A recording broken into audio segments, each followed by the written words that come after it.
some progress on China trade amid another warning sign for Beijing's slowing economy. A new report shows Chinese factory activity, Mike Block pointed this out last hour, has reached its lowest point in nearly 3 years. This as the Wall Street Journal reports that the U.S. is pressing China on details over recently made trade proposals. Joining us now, the coming collapse of China author Gordon Chang. Will we make any headway? Because, again, we are working with a deadline on these 90-day trade negotiations are due to wrap up March 1st. How do you read what we're hearing from President Trump?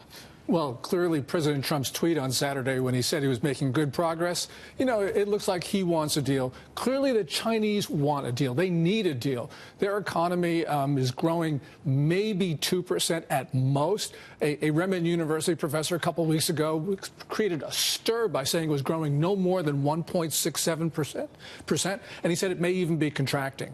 And when you look at this manufacturing PMI, which was released a few hours ago, it's really clear that the Chinese economy is stumbling. So if it's not contracting now, it's going to be contracting in a quarter or two. Gordon, we talk in the green room about this stuff all the time. I'm interested what in China the folks are really aware of, because state-controlled media reported that Trump called the president of China, whether that's true or not. But there seems like there's sort of propaganda, for lack of a better term, being filtered through there. What's their take on this trade spat with China from a Chinese perspective? They're not hearing as much as you'd think, because state media has been prohibited from talking about this in a full way. And that's been true now for a couple months, because they really are concerned, Mitch, about the way things are going. So clearly people there don't know as much. However, when people can jump over the Great Firewall, which is, blocks off the Chinese internet, they can find out what's going on. And so there's real concern at the top of the Communist Party right now, because Xi Jinping is being blamed for this, because they're saying, like, who lost America? Well, Gordon, so what's the big risk here for China, then? You're talking about contraction. Is there a risk of civil unrest? Can Xi lose control here? From us sitting here, it seems he's all-powerful, most powerful leader since Deng, arguably Mao. Right. What's the big risk for China here? Is this going to send them to the table here to make a deal on trade? Well, it certainly will send them to the table to make a deal. Now, whether one will actually occur is another story. But the point is, the risk for China right now is just losing everything. You have Xi Jinping, who has real problems. We're seeing hints of this, and they did not go forward with their fourth plenum. An important Communist Party meeting did not occur this year, despite all expectations. You have a number of very sensitive anniversaries, including the 30th anniversary of Tiananmen Square and the centennial of the May 4th movement, which is even more important for the Chinese. You got a bad economy. You've now got Xi Jinping making some very belligerent noises, and you had those two Chinese officers, military officers, actually threatened to attack U.S. Navy ships this month, one of them saying that they should kill 10,000 sailors and sink 2 aircraft carriers. That's a sign of something really bad happening inside of Beijing right now. Gordon, I think that you look at what China has promised up until this point and what the administration hopes China will promise. That's, of course, altering its practices that are unfair to foreign companies, forced technology transfers, all the things we've been hearing about. But in the past, China has promised all of these things, and none of them have come to fruition. So what, in your mind, could China do that an actual deal would actually look promising for the United States? Or is there nothing China can do because we don't know if we can take them at their word?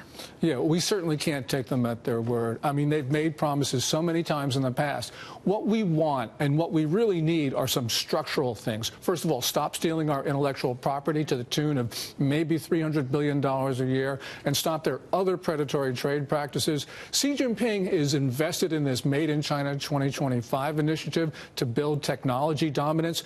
In order to do that, he needs to steal more U.S. tech. And matter of fact, they have been stealing more U.S. tech in this last year. So what we want is something that they can't give. Now, they can make all sorts of promises, but, I don't think this administration is going to accept those promises like previous administrations did. Like negotiations after negotiations after negotiations.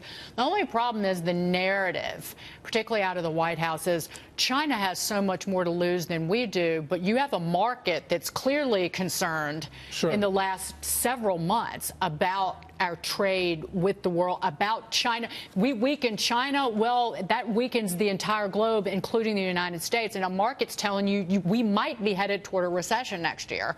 So that doesn't really ring true, not to investors. Yeah, of course. The markets are very, very short term.